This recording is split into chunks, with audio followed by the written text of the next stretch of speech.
following program deals with controversial subjects. The theories, opinions, and beliefs expressed are not the only possible interpretation.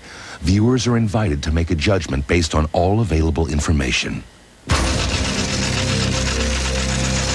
UFOs. Is there a government conspiracy to keep the truth from America? Tonight on the UFO Conspiracy, a team of investigators uncovers provocative new evidence. We're dealing with a cosmic Watergate. From New York, reporter Sandra Pinckney investigates an alleged UFO crash that the government won't talk about. I know that I saw a night turn into daylight. Could this startling footage be proof? It's a very advanced government project, or it's an exotic spacecraft. From Canada, Russell Rhodes hunts for the mystery man behind these revealing images. Could you talk to me about the UFOs? Is Guardian really the deep throat of UFO conspiracies? The area seems to be a hotbed. And from Puerto Rico, Natalie Brunt uncovers reports of mysterious underground activities. People have seen actual UFOs, flying saucer, whatever, going into the lagoon or coming out from the lagoon.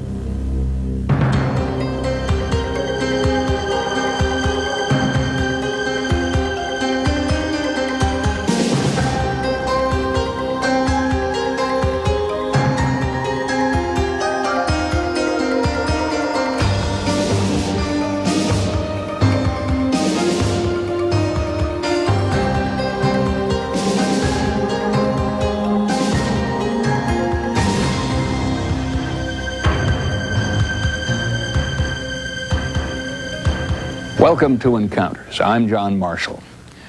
After years of reported UFO encounters, a pattern suggesting government cover-ups has emerged. Tonight, an in-depth investigation into charges that our government maintains an agenda of disinformation and harassment aimed at UFO witnesses and researchers, citizens who believe they have the right to know what the government knows. I've undergone so much harassment, so much ridicule, so much torment.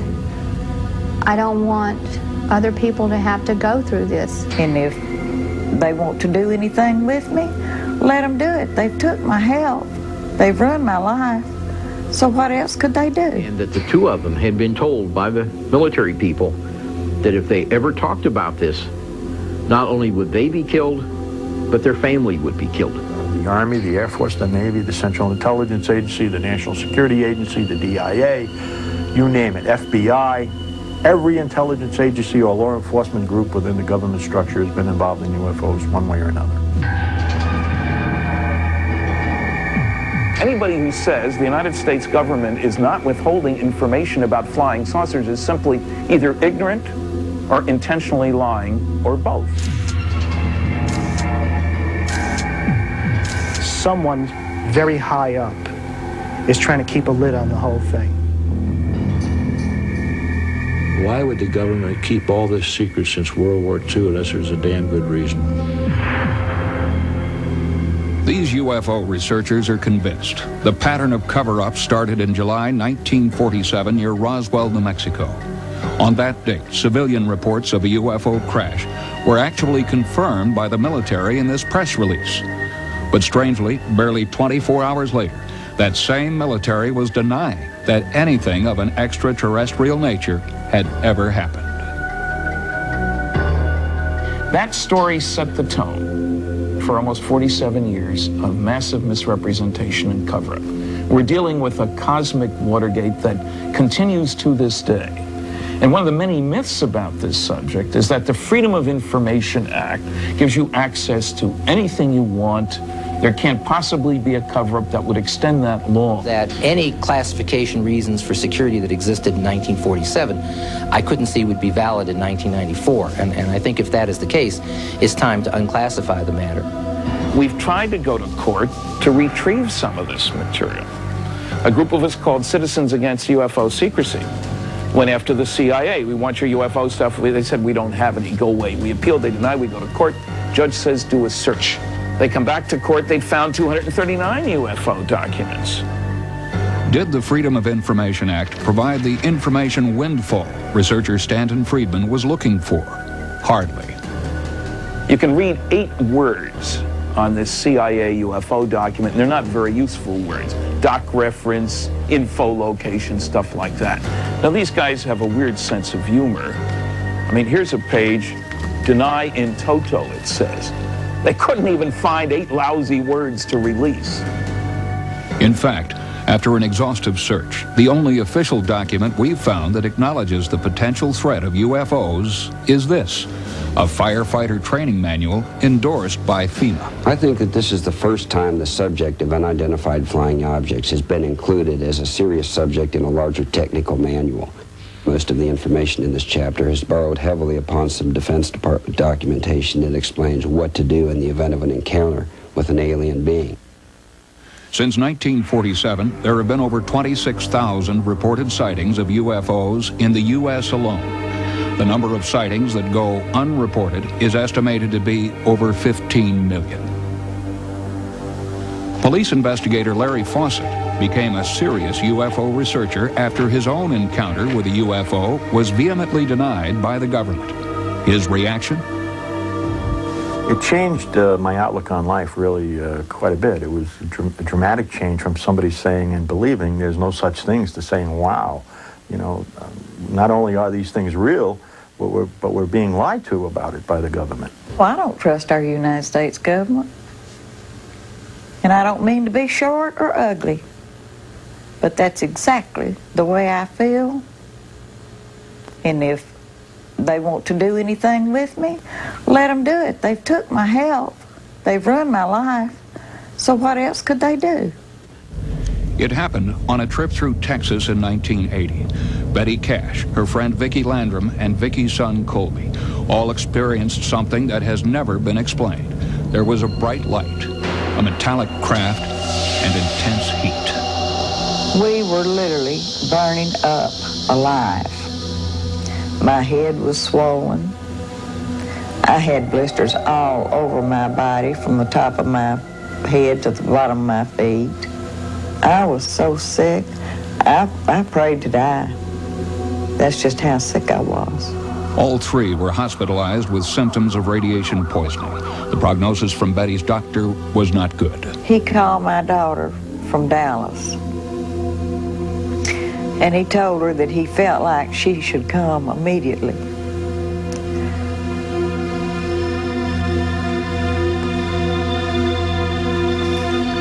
So she flew down there, and the doctor, Colby and Vicki, and I don't know who else was in the room at the time, heard the doctor tell my children that he didn't see any way that I was going to pull through it. I'm sorry. Betty's case of cancer is now in remission. Just what really happened? To this day, the government denies any knowledge or involvement. But Betty believes otherwise. We drove to Bergstrom Air Force Base. They more or less laughed in our faces.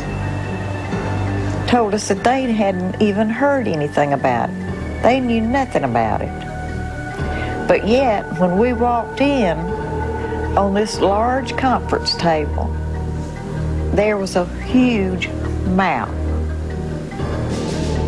And they had a red, you know, these little red top pins. They had a little pin sticking in the identical spot. I believe that was the case right there, that they didn't want anybody to touch. But finally, someone in Washington may be listening. Congressman Stephen Schiff of New Mexico is responding to his constituents. He has launched a congressional effort to get to the bottom of government stonewalling about the Roswell incident. I couldn't begin to tell you why the Department of Defense has acted in this fashion. This is the first time that I can remember one agency simply referring me to another agency and washing their hands of the matter.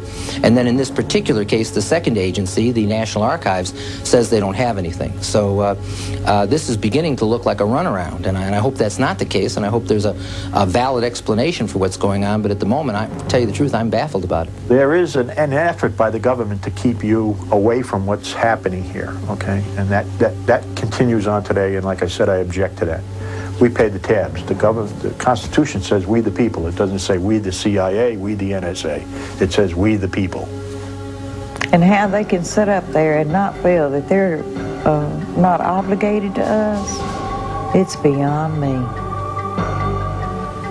What could motivate our government to maintain this alleged cover-up for so long? Russell, what have your contacts told you about a possible rationale for a cover-up?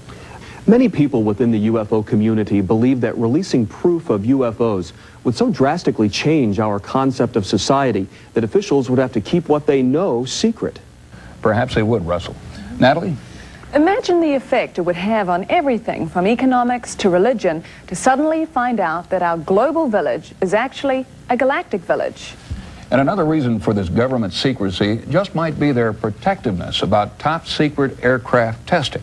And as Sandra's found out, some of those tests could be going wrong. That's right, John. In fact, in the New York incident I've been investigating, the government denies all knowledge of any crash. Their denial runs counter to dozens of eyewitnesses who are convinced of what they saw. Coming up next, reporter Sandra Pinkney investigates an alleged UFO crash that the government won't talk about. I saw a night turn into daylight. Could this startling footage be proof? It's an exotic spacecraft.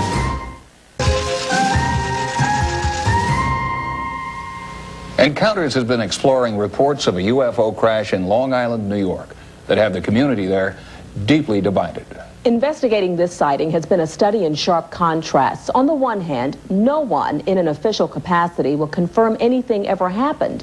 Yet sincere, credible people in that area swear that a UFO crashed in their local park. I know that I saw a night turn into daylight, so whatever it was very large and very strong and nothing I'd ever experienced before. The police officer was describing to his desk sergeant that there was a trail of trees and telephone poles. He said that were all 8 to 10 feet high. He said, and there was a path going into the woods. That's why he thought perhaps something had crashed into the woods. Suffolk County police officer had come into the building asking to use a payphone, and he also seemed upset. He just said that there was some kind of UFO or something that flew over West Babylon and had headed east and crashed in South Haven Park. All of a sudden the road was blocked off. I've never seen the fire department really block the road that heavily. And especially it was a strange time at night.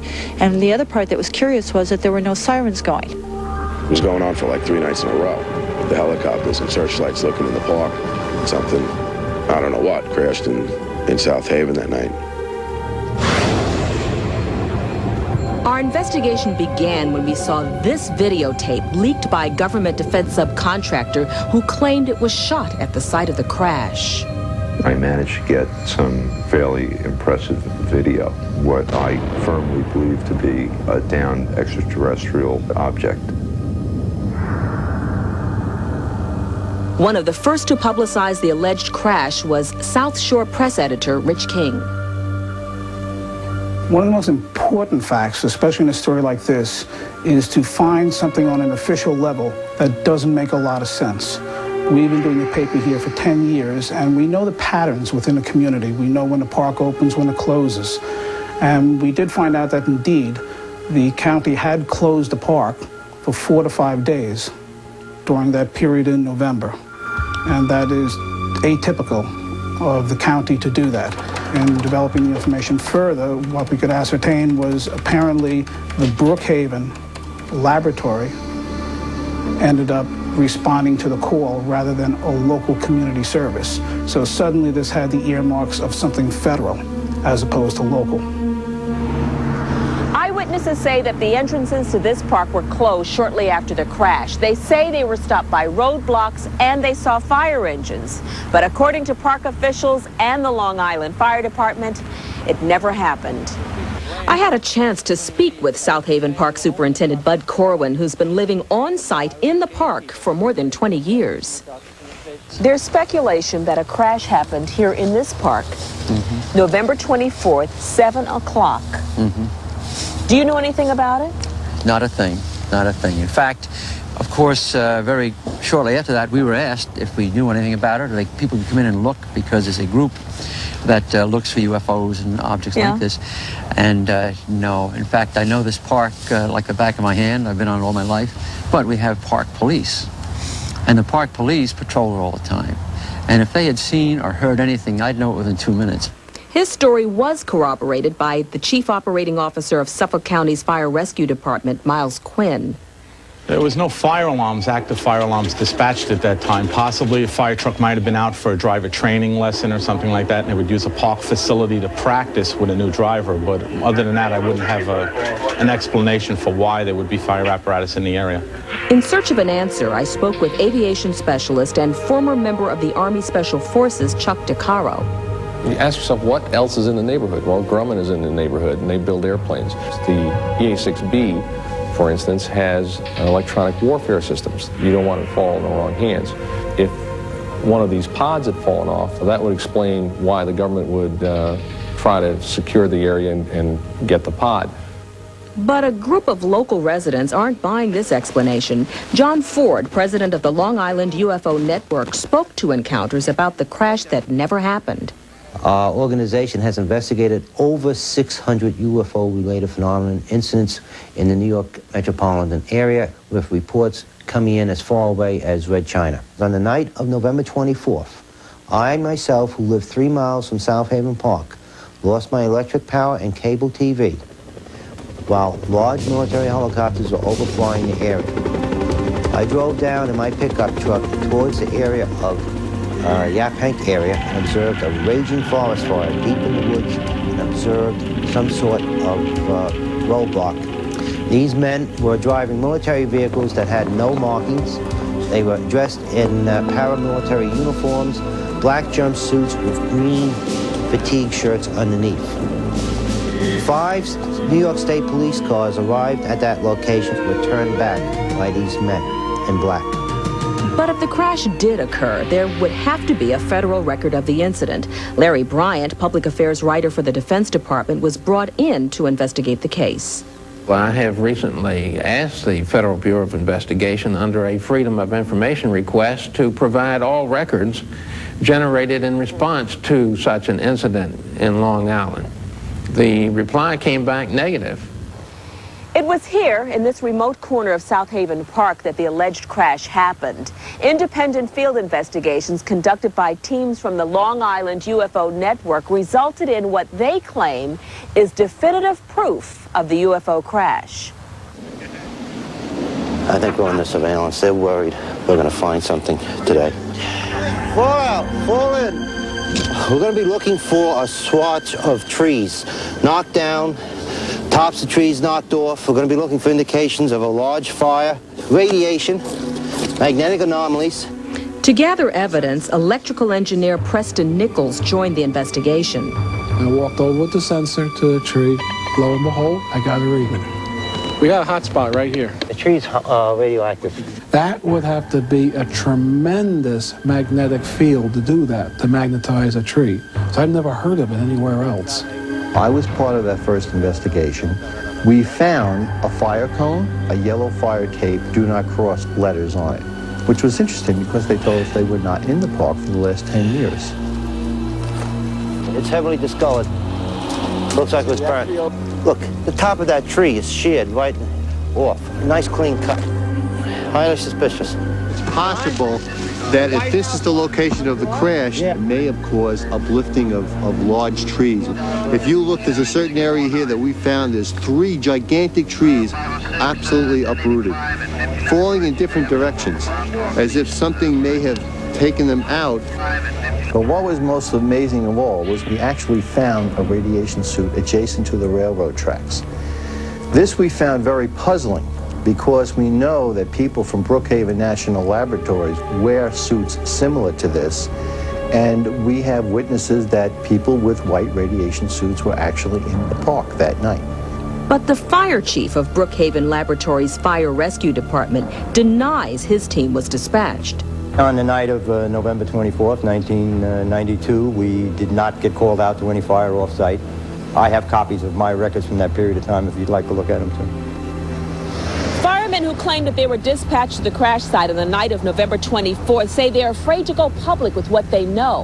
One apparently has been relocated to another state. Another says he fears for his job and his family. Yet, County Fire Dispatcher Miles Quinn vehemently denies that anyone from his department was dispatched on the night in question. J.B. Michaels, researcher and author of an upcoming book on the Long Island crash, spoke with several firemen who were on site on the night of November 24th. Several of the people that I talked to were terrified. They weren't just afraid, they were terrified. Whatever crashed is definitely something the government does not want the public to know about. If it came out that I spoke about this, I would be in a life-threatening situation because it would fall into the realm of national security. And at that point, they have the option of terminating me. Computer and video expert Jim Delatosa analyzed the video for encounters using a variety of scientific databases. In spectrum analysis, you burn a material and you look at its chemical composition. There are also databases principally used by firemen. When they arrive at a scene, they can videotape flames and fire, compare it to a database and know if it's wood or oil or plastic. This is a metal that is burning at high temperature.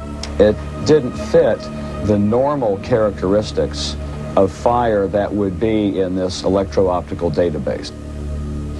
I believe it's a very advanced government project that for the safety of the people in the area, the events that happened are masked, or it's an exotic spacecraft. We may never know what happened on the night of November 24th, 1992. It's possible that further research could lead to a definitive answer. And as far as citizens of Long Island are concerned, the truth will eventually come out. Congress, executive branch, if you're listening to this message, it's time to stop the cover-up, to tell the people what the government knows and when it knew it about UFO reality. The videotape we received was allegedly provided by a Defense Department subcontractor. It is an important piece of evidence that seems to substantiate eyewitness reports. When we return, more exclusive videotape documenting a UFO incident in Canada. Coming up, reporter Russell Rhodes hunts for Guardian, the mystery man behind these revealing images, and uncovers a town that's a hotbed of UFO activity. It was this huge structure rising up from behind the trees. We've seen a lot of videotapes purporting to be documentary evidence of UFOs, but Russell, what distinguishes this tape you have? We received a tape from an informant known only as Guardian. It's an intriguing tape, not only because of its content, but also because of the way in which it came to our attention. This event caught on videotape has no known explanation. On the left, red flames seem to indicate a landing site for an unfamiliar craft. As remarkable as this videotape is, the real mystery of its origin carries even greater intrigue. The tape arrived at the home of former NASA mission specialist Bob Exler. Now an investigations analyst, Bob is considered an expert in the field of UFO identification. Bob receives hundreds of UFO reports, but his interest was piqued when he noticed that this tape had no return address, only the name Guardian and a thumbprint. Guardian also included these strange photographs. According to Exler's research, the figures in the photos match eyewitness descriptions of extraterrestrial beings at other alleged UFO sites. Intrigued with the growing mystery, Bob took a closer look at the videotape. The images were compelling. I clearly got the impression that this was a real event happening in a field somewhere, as opposed to some kind of an orchestrated hoax of a model. It certainly was not a simple hoax. If it was a hoax involved, this was something of a very extraordinary, elaborate event. The package included documents with official Canadian letterheads. One of the reports described the activities of extraterrestrials here on Earth. Much of the information was blacked out, but the videotape was very detailed. There at least was enough information in the videotape to begin to conduct an investigation, as well as conduct a thorough video analysis. Bob sent the video to aeronautic analyst Dr. Bruce Maccabee, who subjected the images to exhaustive tests. This is an unusual video for the amount of detail that it shows. you can see a shape, which looks like what you might say is sort of a classic saucer shape, and you can actually see the top beacon, which is flashing, reflected off the surface. So this gives you the impression of a real three-dimensional object out there of some considerable size. I would say it's not a military craft. The military may have been involved in some way in this sighting, but I don't think they were responsible for the craft itself. It would indeed have been possible for the Canadian military or the U.S. military in connection with the Canadians to have tracked this object into the relative area. As I completed my preliminary video analysis, I was convinced that the case merited a full investigation, including a field investigation with an attempt to locate the site. One of the documents that Guardian provided with the video package was what appeared to be a scaled drawing of a map of an area that essentially confined the area where the landing might have taken place to within about 1 square mile. Using clues Guardian provided, Bob and his team traveled from Maryland to the site in Ottawa, Ontario, Canada. Remarkably, the area indicated was marked by a circular patch of destroyed vegetation. Covering the damaged plants was a thin layer of black ash. Samples of the ash went to the lab for analysis. The ash was thought to be residue from what may have been signal flares burning next to the craft. Signal flares can be traced by analyzing their formula. Dr. John Conklin explains about flares and flare compounds. I've prepared a standard red flare composition, which is based on strontium nitrate as the color donating source to the flame. We just burned 3 or 4 grams of a composition. The flames in the video would have had to have been several pounds of composition and would have left significant amounts, ounces and ounces of residue in the immediate vicinity of where the flame burned. We were unable to find even trace amounts of strontium, and that again puts another nail in the coffin against this being a military human type operation. At this point, Bob's investigation came to a standstill. Guardian's identity was still a mystery. That's when I arranged to meet him in Ottawa and assist in the investigation. Several months had passed and the outside temperature had dropped to 40 degrees below zero. But Guardian's trail was still warm. As the crew readied our Jet Ranger executive, I wondered who Guardian would turn out to be. He appeared to be working from the inside. Could he be a government informant trying to make the public aware of what the military wants to keep secret? Bob instructed me to meet him in Carp, a small city 30 miles outside of Ottawa. From there, Bob directed the helicopter pilot to the field he believed was the UFO's landing site. Even though it was covered in snow, Bob was able to give me a good idea of the grand scale of this event. What is this Guardian doing to the community here? Well, you know, it's interesting that Guardian, trying to remain anonymous here, has managed to do something for the residents who have reported seeing these unusual objects around here, because he actually got the videotape. And the videotape allows everyone else to get a look at this, what is really a structured vehicle. We set up a field research office in the city of Carp. There, Bob brought me up to speed on all the information he had on the search for Guardian. The growing complexity of the investigation prompted me to recruit private investigator Bill Van Kralingen. If Guardian was indeed connected to the government in any way, he might be difficult to find. Bob gave Bill all his information on Guardian, and Bill went to work. We gave Bill the original envelope, postage stamp, and copies of the government forms that were included inside the Guardian package. Last was the fingerprint, but if Guardian didn't have a police record, we'd have to find a match ourselves. Bob and I went to local newspapers looking for eyewitness reports of the UFO landing. There were many documented sightings. UFO sightings are not that unusual, but what makes the Guardian case so interesting is this combination of high-quality video, the physical evidence, and also these remarkable eyewitness accounts. It took no time to gather a group of local townspeople who claimed to have witnessed the UFO event. Most were eager to cooperate. After Bob showed them the Guardian tape, each one shared their version of the experience. I thought I had seen some strobing within the light. At that point, it started coming down and at us. And I became more scared.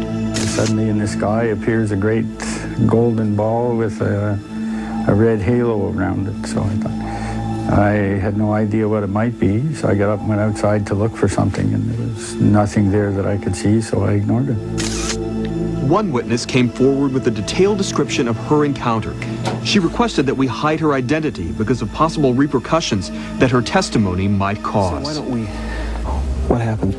Well, I saw a light emanating up from behind the tree line, you know, across the way. It was this huge structure rising up from behind the trees. I saw somebody come out of the side upper half of the craft. The skin of the person, I'll call it a person for now, had a glow to it.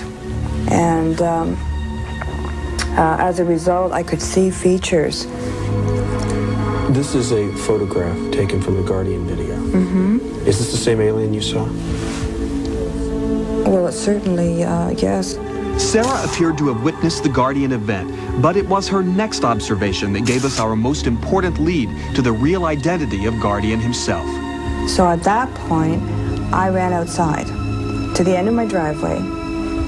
I did hear something coming down the road, and I was a little frightened by that. I realized that really it was a car coming down the road without its headlights on.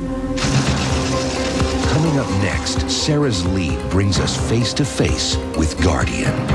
Could you talk to me about the UFOs? Is he the deep throat of UFO conspiracies? The investigation continues. I'll return to Russell Rhodes and the search for Guardian.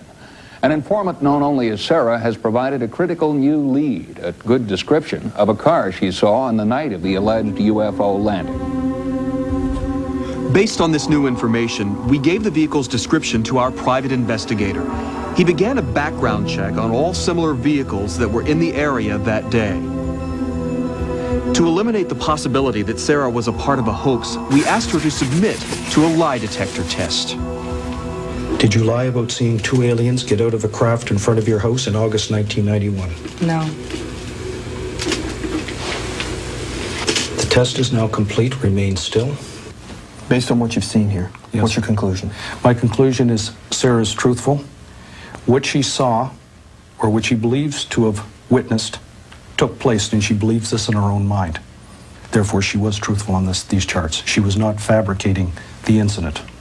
Then the phone call came from Bill. He had a possible match on the vehicle after tailing the driver to a neighborhood church.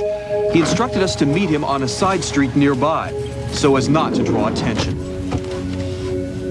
Okay, which is the best way to come in on the church then?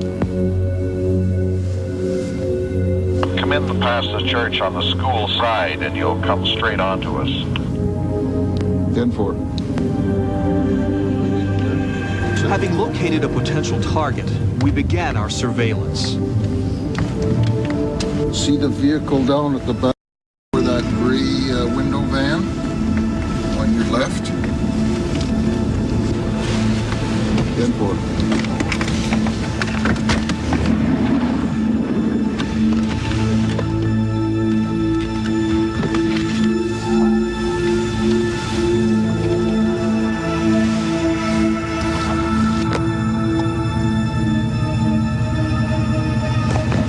In our primary inspection, we noticed fingerprints on the handle of the door. This could be the link to the true identity of Guardian. If these prints matched his mysterious thumbprint, we would have found the car belonging to Guardian.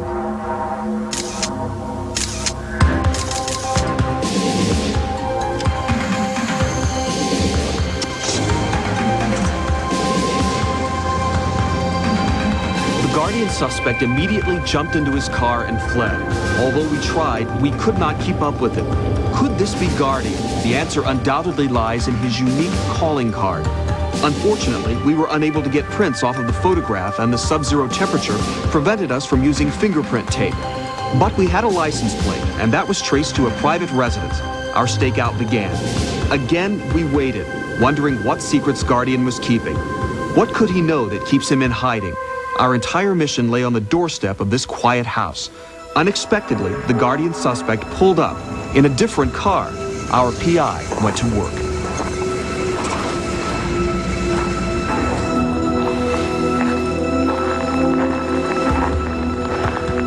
Hi. Yes. Pleased to meet you. My name is Bill Van Krollingen. Could you talk to me about... Just a moment, please. Could you talk to me about the UFO? Just a moment, please, if you don't mind. I'll put this away and I'll be right back. Could you talk to me about Guardian? Could you talk to me? The man we believe to be Guardian refused to speak to him. Almost in a panic, he raced off on foot. Bill attempted to follow.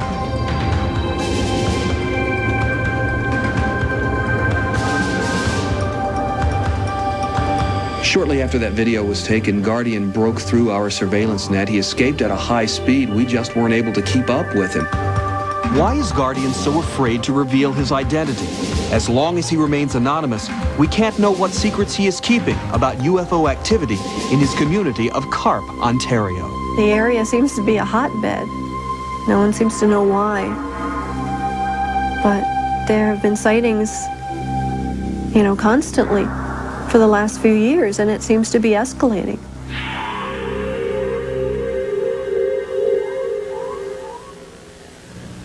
Many people who claim to have knowledge of UFO cover-ups refuse to reveal their identity. It makes confirming their information much more difficult.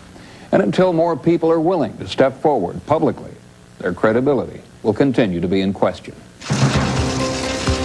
Coming up next, reporter Natalie Brunt in Puerto Rico uncovers startling evidence about the U.S. military's mysterious underground bases. People have seen actual UFOs, flying saucer, whatever, going into the lagoon or coming out from the lagoon. During our investigations, Encounters has found that UFO sightings are often accompanied by reports of unusual military activity. Ufologists believe that when there is a crash, the government immediately takes all evidence to underground bases so they can reverse engineer the technology for use in military systems. People have seen actual UFOs, flying saucer, whatever, going into the lagoon or coming out from the lagoon. He told us that he had been inside these underground facilities at Groom Lake, that he had seen flying saucers being tested in these underground facilities. We have things out here that are literally out of this world. Kirkland Air Force Base, New Mexico. Cabo Rojo, Puerto Rico. Area 51, Nellis Air Force Base, Nevada. All of these diverse locations are rumored to house alien technologies and secret underground facilities.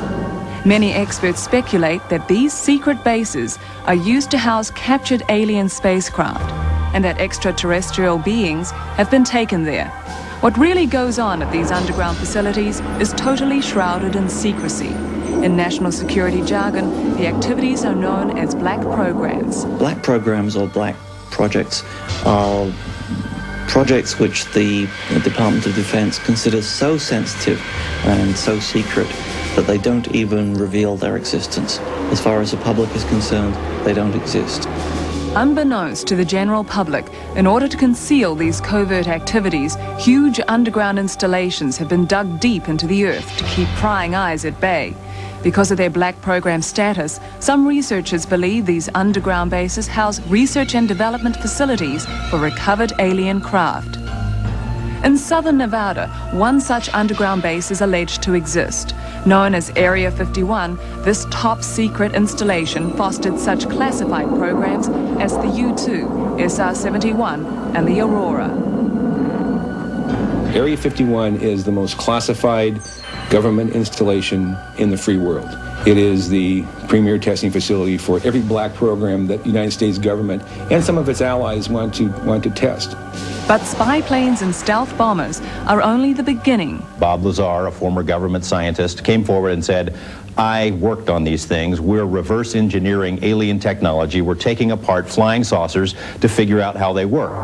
The same alien spacecraft may be what residents in southern Nevada have been viewing for the past 30 years. What I saw was 4 to 5 pewter, silver, circular ships flying at tremendous speed, outrageous flight characteristics. 4 different people who have worked at Area 51 who have told me they have seen disc-shaped craft being tested out there. Now, these are people from the 50s, 60s, 70s, and 80s. People who don't know each other, all essentially telling the same story. The existence of these programs could explain the post-Cold War tightening of security around Area 51. The perimeter is continually patrolled by a paramilitary unit wielding deadly force. There are motion detectors in the ground to determine when people are trying to come in. There are ammonia detectors that can detect the ammonia scent in human skin.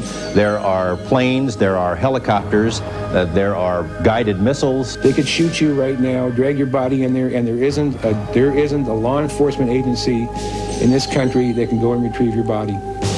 Our research also indicates that the government has expanded activities to bases outside the continental U.S. On the Caribbean island of Puerto Rico, a myriad of UFO activity has flourished since 1987.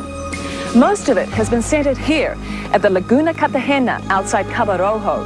Although there have been thousands of witness sightings, the local authorities and the U.S. government continue to ignore the reports, fueling the belief of many residents here that a cover-up, perhaps even a conspiracy, exists. Jorge Martin, a leading editor and investigator, has been researching the UFO phenomenon in Puerto Rico for 20 years. What he has uncovered near this picturesque lagoon has led him to some startling conclusions. Are you suggesting that there is some kind of underground base beneath the lagoon or this area? There's something very important going on here. Something is down there, maybe some type of alien facility that has been there for many years. People have seen actual UFOs, flying saucer, whatever, going into the lagoon or coming out from the lagoon.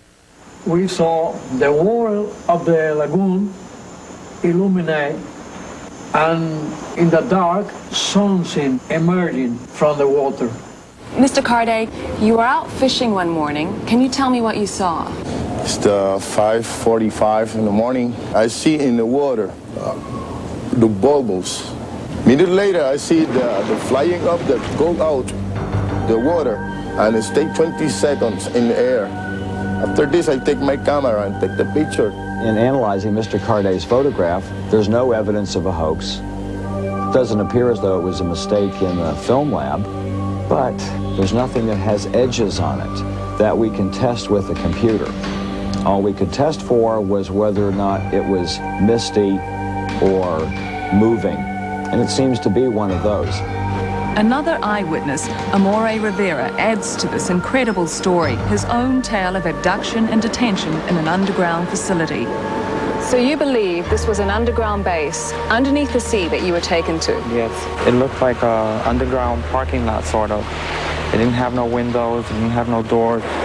From there, I lost consciousness and I woke up in this car, and I was in an area right near the Laguna Cartagena. And at this moment is where I hear the jets flying overhead, and they're making a lot of noise. And I look up to see the jets. What I saw was a round, huge round disc object. And I snapped these photographs.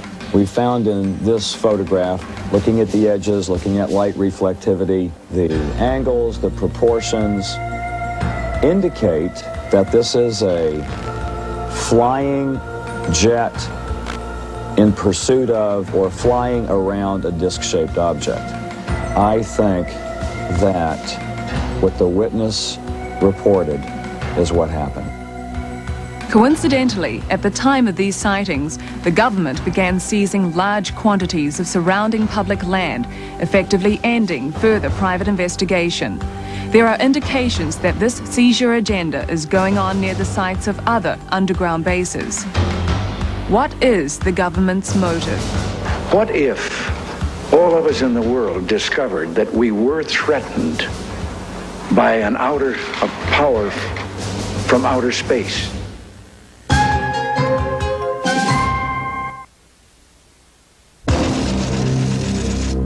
The Freedom of Information Act was created to give all Americans access to government documents. Unfortunately, that has not been the case with UFO records. Even government officials like Congressman Schiff are getting the runaround. But his efforts have been an important step toward the release of long-held UFO files. If our government has identified the U in UFO, we have a right to know. Until our next encounter with the unknown, I'm John Marshall. Good night.